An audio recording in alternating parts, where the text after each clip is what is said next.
सुधा समक्षरे नित्ये त्रिधामत्रात्मिका स्थिता अर्धमात्रा स्थिता नित्या ज्ञानुच्चज्जा विशेषतः तमेव सा तं सावित्री तं देवी जननी परा तयैव धर्यते सर्वं तयैतत्सृज्यते जगत् तयैतत्पल्लते देवी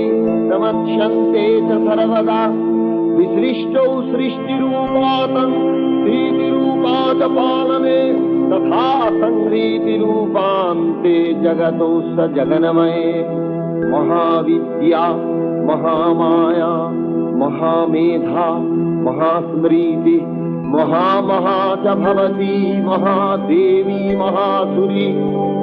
प्रकृतिस्तञ्च सर्वस्व गुणत्रय विभाविनी कालरात्रिर्महा